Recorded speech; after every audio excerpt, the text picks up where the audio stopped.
बहुत सारे लोग जो हैं वो सरकारी ज़मीनों में 5-5 मरले मकानों में वो रह रहे हैं। आज से नहीं रह रहे, पिछले 70-80 साल से वो लोग रह रहे हैं। अब सरकार ने तो ये फैसला कर दिया, अब ये मुझे बताइए कि वो लोग कहाँ जाएंगे, उनका फ्यूचर क्या है। हमने उन लोगों के लिए प्रोटेस्ट किया था कि जिन लोगों की 3-3 जो पीढ़ियाँ हैं, 3-3 पुश्ते जो हैं उस 5-5 मरले के घरों में रह गई हैं। आज आप 17 साल के बाद ये कानून एक नया लेके ऑर्डिनेंस आपने जारी कर दिया, तो उन लोगों के लिए सरकार ने क्या सोचा है, जहाँ उन लोगों को तंग नहीं किया जाना चाहिए। इस वजह से हम आज सड़कों पर इससे पहले प्रोटेस्ट कर रहे हैं। नमस्कार, स्वागत है आप सभी का CEN न्यूज़ में। इन दिनों जम्मू कश्मीर की जनता सरकार द्वारा पारित किए गए एक ऐसे आदेश से बहुत ही ज़्यादा परेशान है, जिसके चलते जम्मू कश्मीर में गवर्नमेंट लैंड पर हुए इलीगल इंक्रोचमेंट को जड़ से हटाया जाएगा और जिसकी तिथि भी गवर्नमेंट ने इशू कर दी है, यानी कि 31 जनवरी तक। इसके चलते रोशनी एक्ट में आने वाली ज़मीनें या खचराई लैंड हो या चरागाहें जो ज़मीनें हैं, उन सबको भी इसमें शामिल किया गया है कि वहाँ से भी जितना भी इलीगल एनक्रोचमेंट है उसको हटाया जाएगा, जिसके चलते कई लोग यहाँ पर परेशान हैं। तो वहीं लोगों का साथ देने के लिए विभिन्न पॉलिटिकल पार्टीज़ भी सड़कों पर उतरी हैं। अब देखना यही है कि सरकार क्या इस ऑर्डर को जारी रखेगी या इसे वापस लेगी। इसी ऑर्डर पर और लोगों की मुसीबतों के चलते हम बात करने जा रहे हैं PDP के स्पोक्स पर्सन वीरेंद्र सिंह सोनू जी से। आइए बात करते हैं उनसे और जानते हैं कि PDP का इस ऑर्डर पर क्या स्टैंड है। वीरेंद्र जी, ये जो सरकार ने आदेश पारित किया है, जनता काफ़ी परेशान है, जिसे लेकर आप लोग सड़कों पर भी उतरे हैं, आपका क्या स्टैंड रहेगा इस पर? देखिए, ऐसे है कि ये जो आदेश सरकार की तरफ से आया है, इसमें हमारा बड़ा क्लियर सा स्टैंड है, जिसके लिए हम प्रोटेस्ट कर रहे हैं कि सरकार ने एक आदेश जारी कर दिया कि 31 जनवरी से पहले जो सरकारी ज़मीनें हैं उसको खाली किया जाए। अब सरकारी ज़मीनों की डेफिनेशन तो बहुत सारी ज़्यादा है। अगर तो किसी के पास कोई 100 कनाल 50 कनाल ज़मीन है, जिसने कोई इलीगल ऑक्यूपाई की है, तो उसका कार्रवाई करें, उससे किसी को कोई इतराज़ नहीं है। लेकिन बहुत सारे लोग जो हैं वो सरकारी ज़मीनों में 5-5 मरले मकानों में वो रह रहे हैं। आज से नहीं रह रहे, पिछले 70-80 साल से वो लोग रह रहे हैं। अब सरकार ने तो ये फैसला कर दिया, अब ये मुझे बताइए कि वो लोग कहाँ जाएंगे, उनका फ्यूचर क्या है। हमने उन लोगों के लिए प्रोटेस्ट किया था कि जिन लोगों की 3-3 जो पीढ़ियाँ हैं, 3-3 पुश्ते जो हैं उस 5-5 मरले के घरों में रह गई हैं। आज आप 17 साल के बाद ये कानून एक नया लेके ऑर्डिनेंस आपने जारी कर दिया, तो उन लोगों के लिए सरकार ने क्या सोचा है, जहाँ उन लोगों को तंग नहीं किया जाना चाहिए। इस वजह से हम आज सड़कों पर इससे पहले प्रोटेस्ट कर रहे हैं। सोनू जी, लेकिन जिन लोगों के पास ज़मीनों के कागजात है, उनके पास तो कानूनी कार्रवाई का पूरा प्रावधान है और गवर्नमेंट लॉ के अकॉर्डिंग, इंडियन लॉ के अकॉर्डिंग उनको उनका हक मिलेगा। तो फिर आप लोग इतना हो हल्ला किस लिए कर रहे हैं? देखिए, ऐसे है, मैं थोड़ा आपको क्लियर कर दूं। अब मैं देखिए, महाराजा हरि सिंह साहब ने बहुत सारे लोगों को रहने के लिए जगह दी थी। 5-5 मरले 10 मरले के प्लाट दिए थे, जिनके पास बेघर थे, जिनके पास घर नहीं था। तो वो जगह तो सरकार की थी, क्योंकि तब महाराजा राजा थे, वो जगह उनकी थी। उन 10-10 मरलों पे वो लोग आज पिछले 70 साल से रह रहे हैं। आज मुझे बताइए, उनके पास कौन सा कागज़ है, या उनके पास क्या, उनके पास तो कब्जा है ना जहाँ पे वो रह रहे हैं। तो ऐसे बहुत सारे ऐसे इलाके हैं, जब 90s में जम्मू कश्मीर में मिलिटेंसी हुई तो माइग्रेशन करके रजौरी, पुंछ, डोडा, भद्रवाह, कश्मीर से लोग माइग्रेंट होकर जम्मू में आए थे। तो अब जब मिलिटेंट की गोली से उन्होंने बचना था, तो उन्होंने जो उनके पास थोड़ा बहुत कुछ था, तो कहीं ना कहीं उन्होंने ज़मीन खरीदी। उस ज़मीन से उन्होंने फिर मकान बनाए, आगे उनकी पुश्तें आगे तीसरी उनकी पीढ़ी जो वहाँ रह रही है, उनके बच्चे हुए, बच्चों में उनको बांट के दे दिए। अब आप मुझे बताइए, वो लोग कहाँ जाएंगे? हम ये कहना चाहते हैं कि कागज़ क्या होगा, जिसने तो बड़ा कोई घोटाला किया है, जैसे कि ये कहा जा रहा है, जिस तरह से किया जा रहा है, उनके ऊपर कार्रवाई करें। लेकिन भाई, सरकार से हम पूछना चाहते हैं कि 5-7 मरले वाले, 2-2, 3-3 मरले वाले गरीब लोग, उनके लिए सरकार ने क्या सोचा, वो कहाँ जाएंगे? हमारा प्रोटेस्ट उनके लिए है। तो आप कह रहे हैं आप सिर्फ गरीब तबका, जिनके पास कुछ हिस्सा है ज़मीन का, उनको सपोर्ट कर रहे हैं। लेकिन इस लैंड का ये जो ऑर्डर आया है, लैंड ऑर्डर, इसमें इन्होंने रोशनी एक्ट से रिलेटेड भी मेंशन किए हैं ज़मीनें, जिनका भी रोशनी एक्ट में जिनकी ज़मीन है वो भी सरकार वापस लेगी। उसी के चलते एक ख़ास तबके को आपके ही समय में, जब आपकी सरकार रही है, तब ये ऑर्डर दिया गया था कि एक ख़ास तबका जहाँ भी बैठ जाएगा ज़मीन पर, उसे वहाँ से हटाया नहीं जाएगा, वो ज़मीन उसकी। क्या देखिए, आपका सवाल वाकया में, ये मीडिया में बात जो है, मैं इस पर क्लियर कर दूं कि पहली बात तो ये है कि जो वो आदेश सरकार ने जारी किया था, वो इन्हीं गरीबों की के लिए था, इन्हीं गरीबों को उजड़ ना पाए उनके लिए था। हमने उस वक्त क्या कहा था, उस सरकार में किसी धर्म किसी मज़हब का नाम नहीं लिखा गया था। हमने ये कहा था जो खाना बदोश है, जिसके पास कुछ नहीं है, अगर वो सरकारी लैंड पर 10 मरले या 5 मरले या 8 मरले या 10 मरले में अपना कच्चा कुल्ला कोठा बना के बैठा है, आप उसको उजाड़ देंगे, वो कहाँ जाएगा? हमने तब भी वही बात की थी, हम आज भी वही बात कर रहे हैं। अब इसको ये कहा जा रहा है कि किसी एक व्यक्ति विशेष या किसी एक समुदाय के लिए वो कानून नहीं था, बहुत सारे लोग ऐसे थे। और बाकी बात आपने रोशनी की है, रोशनी जो थी पिछली सरकारों ने लाया था, पीडीपी ने रोशनी एक्ट नहीं बनाया था, उससे पहले बना था, इंप्लीमेंट भी किया गया, तब हम कोलिशन में थे। तो रोशनी स्कीम एक थी कि जिसमें इन लोगों को मालिकाना हक था। अब उसमें किसी ने गलत किया, अगर मान लीजिए कि 1000 आदमी ने अप्लाई किया तो 50 लोग उसमें गलत कर गए, लेकिन 950 का कोई कसूर तो नहीं है ना। मैं कहता हूं कि अगर मेरे पास ही कोई जगह हो, मैं 5-7 मरले में रह रहा हूं, तो मेरी फैमिली कहां जाएगी? आज उनको मैं अभी भी ये कह रहा हूं, मैं मिसाल दे रहा हूं कि जो लैंड, पहली बात है लैंड ग्रैबर कहते हैं किसको, ये सरकार जरा क्लियर करे। 7 मरले में रहने वाला लैंड ग्रैबर है, किसी के पास 1 कनाल सरकारी ज़मीन पे वो किसान खेती बाड़ी कर रहा है, रूरल इलाकों में जाए, अब देखिए कितनी तंगी है वहाँ लोगों को। सोनू जी, 7-7 मरले या 2-2 मरले करते हुए तो कितनी सारी ज़मीन हो जाएगी, यानी इन सबको इकट्ठा किया जाए तो सरकारी ज़मीन तो हुई ना। और जब ऐसे लोग, सपोज़ अगर हम अपनी बात करें, आम जनता की भाषा में बात करें, अगर एक आम इंसान को 10 लाख या 15 लाख रुपए मरला ज़मीन गवर्नमेंट के हिसाब से मिल रही है, वहीं अगर मुझे कोई 2 या 5 लाख रुपए मरला ज़मीन दे रहा है और मैं ख़रीद रही हूँ, यानी कि मुझे पता है कि उस ज़मीन में कुछ ना कुछ गड़बड़ है जो मैं कर रही हूँ, वो लेने के बाद अगर आज मैं शोर मचाऊं कि मेरे साथ नाइंसाफ़ी हो रही है, तो आपको नहीं लगता कि ये गलत होगा? देखिए, ऐसे आपके सवाल का मैं जवाब देता हूँ। सन 5 अगस्त 2019 के बाद तो भारतीय जनता पार्टी यहाँ रूल कर रही है, पहले भी कर रही थी, बात भी कर रही है। मैं इनसे ये पूछना चाहता हूँ कि ये हमें बताएं कि जून 2018 में गवर्नर रूल यहाँ लगा था सरकार तोड़ के, तब से लेके आज तक इस सरकार ने कितनी सरकारी ज़मीनों के ऊपर जो मकान बन रहे थे उनको बिजली के कनेक्शन दिए हैं, पानी के कनेक्शन दिए हैं, स्मार्ट मीटर लगाए हैं, वहाँ सड़क बना के दी है, वहाँ रोड कनेक्टिविटी दी है, वहाँ गली नाली बनाई है, वहाँ स्ट्रीट लाइट लगाई है। उसका जवाब जरा हमें दें कि ये 5 साल से क्यों दे रहे थे। ये सरकार की एक पॉलिसी है कि अब मान लीजिए मैं एक सरकारी लैंड पर रह रहा हूँ, मैं कह रहा हूँ, अब जो लोग वो रह रहे थे वो 5 मरले वाला लैंड ग्रैबर तो नहीं ना हो सकता। और जिसने वो ली थी, अब जिसने 5 मरले ज़मीन ली थी वो कोई शाहूकार नहीं था, आम आदमी था, गरीब आदमी था। अब जिससे ली थी उसके खिलाफ कार्रवाई करिए, लेकिन कार्रवाई आप करेंगे क्या? सरकार का काम है बेघरों को घर देना। एक तरफ से तो सरकार ये नारा देती है सबका साथ सबका विकास सबका विश्वास कहती है ना, और माननीय हमारे प्रधानमंत्री साहब जो हैं उनका एक नारा है, स्लोगन है कि मैं 2023 तक सबके घर पक्का करूंगा, जो हिंदुस्तान में कच्चे घर में नहीं रहेगा। भैया आपने पक्का क्या करने, आप तो बने लोगों के घर छीन रहे हो, आशियाने छीन रहे हो। और दूसरी बात उसमें बहुत कड़ी है कि लैंड, हम तो लैंड ग्रैबर उसको मानते हैं जिसने 10, 20, 50 कनाल ज़मीन एक्वायर की है।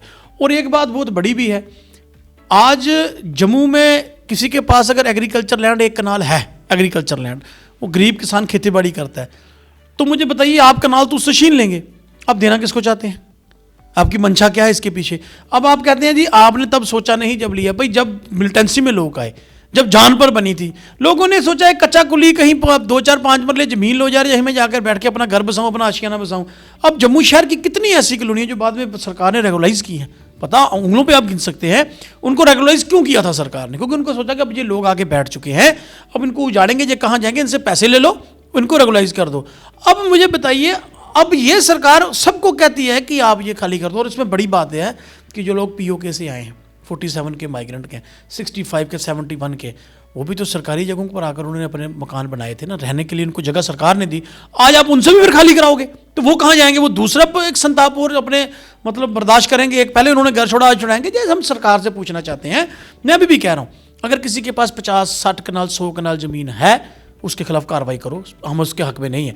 लेकिन आप इस कानून की आड़ में लोगों के आशियाने मत छीनिए। जो 8 मरले में, 7 मरले में रह रहा है, उनकी प्रॉब्लम को आप समझिए, उनको मालिकाना हक दीजिए।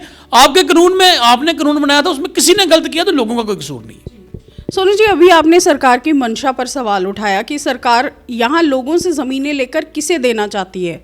आपकी जो मंशा है उस पर भी कई पॉलिटिकल पार्टीज़ ने सवाल उठाया है। उन्होंने भी कहा कि ये जो आप इसके अगेंस्ट जा रहे हैं, इस ऑर्डर के, ये जम्मू की डेमोग्राफी चेंज करने के लिए किया जा रहा है। उनका ये कहना था कि रोशनी एक्ट बहुत बड़ा स्कैम था और ये लाया ही इसीलिए गया था कि जम्मू की डेमोग्राफी को चेंज किया जा सके, क्योंकि हम सभी जानते हैं ये जो ऑर्डर पास हुए इसमें सबसे ज़्यादा ज़मीन तो जम्मू की ही है। तो आप क्या कहेंगे कि क्या वाकई जम्मू की डेमोग्राफी चेंज करने के लिए ये ऑर्डर पास किया गया था, इसीलिए आप इसके अगेंस्ट हैं? देखिए ऐसे है, ये सवाल ही एक सियासी है जो आपने पूछा है। वाकई अब मीडिया में भी बात अब करनी भी चाहिए। मैं पूछना चाहता हूँ क्या जम्मू की डेमोग्राफी आज नहीं चेंज हो रही? जो हरदेश कुमार सिंह जो हमारे इलेक्शन कमिश्नर थे, उन्होंने कहा था मैं 25 लाख वोट बनाने जा रहा हूँ। वो 25 लाख कौन थे? वो कहाँ की डेमोग्राफी यहाँ लाना चाहते हैं? आज आप डोमिसाइल किसको देना चाहते हो? किस किस को आप जम्मू कश्मीर का बाशिंदा बनाना चाहते हो? डेमोग्राफी तो चेंज अब हो रही है। पहले तो ये था कि हम कहते थे डोडे वाले आ गए, डोडे वाले कहते थे रजौरी पुंछ वाले, अब तो भाई मध्य प्रदेश वाले आ गए, अब तो यूपी वाले आ गए, अब तो छत्तीसगढ़ वाले आ गए। आप मुझे बताइए कि जम्मू के बिजनेस सबसे बड़ा, वैसे तो शराब बुरी चीज़ है, मैं तो पीता नहीं हूँ और ना मैं इसको कभी, हम इसको कहते हैं कि ये पीनी चाहिए, ना इसकी हम सपोर्ट करते हैं। लेकिन व्यापार की अगर मैं बात करूँ, जम्मू के लोगों का कारोबार था ना, वाइन ट्रेडर जो थे, तो सब कुछ छीन के आपने बाहर के लोगों को दे दिया।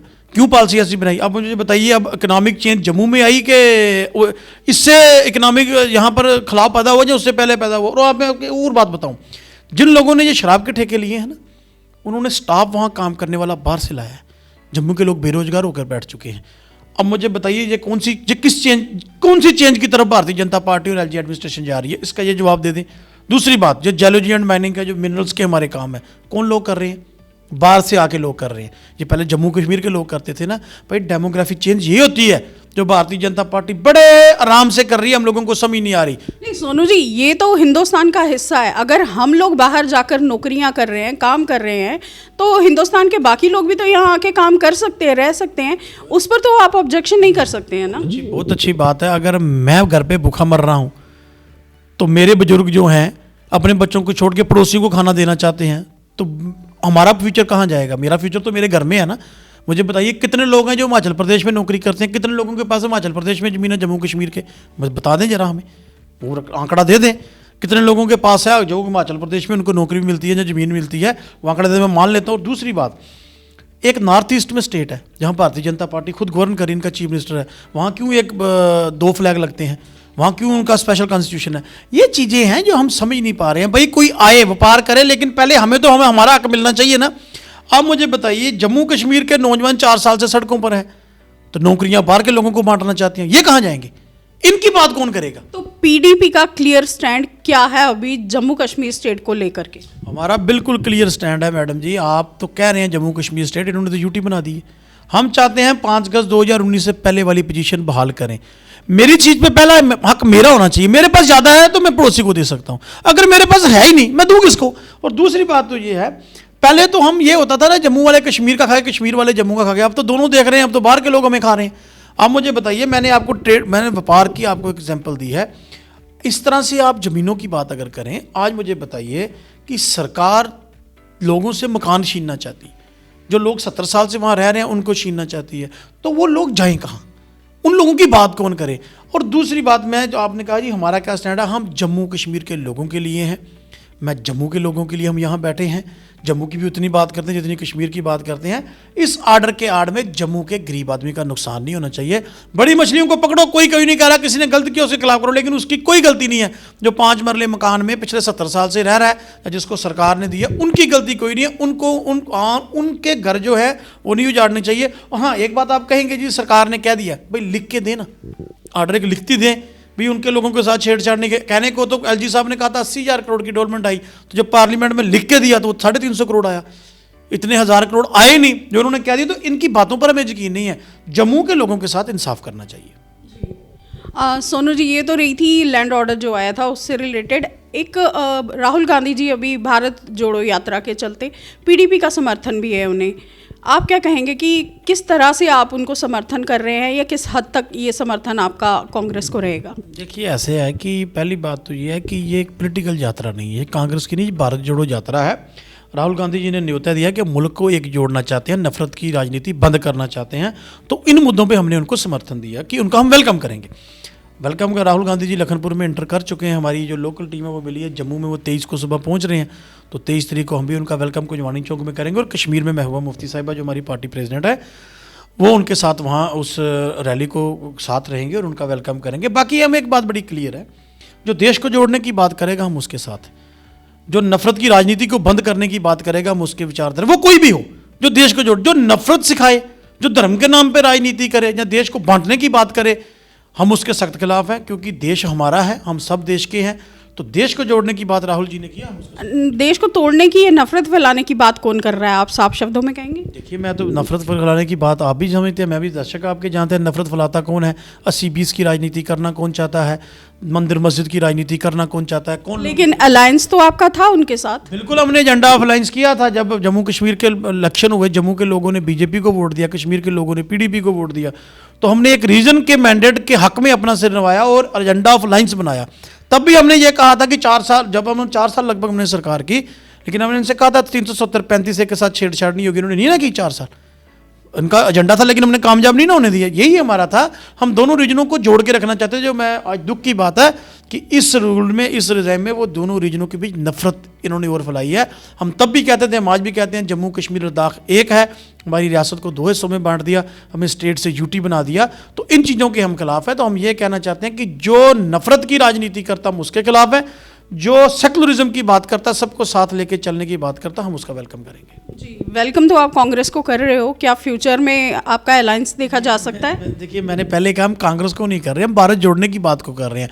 राहुल गांधी जी कांग्रेस के लीडर हैं, लेकिन लीडर तो वो कांग्रेस के हैं, नुमाइंदे कांग्रेस के हैं। नहीं, हम तो पहले भी कांग्रेस के साथ सरकार में रहे थे। 2002 से 2008 तक हमारी सरकार चली थी।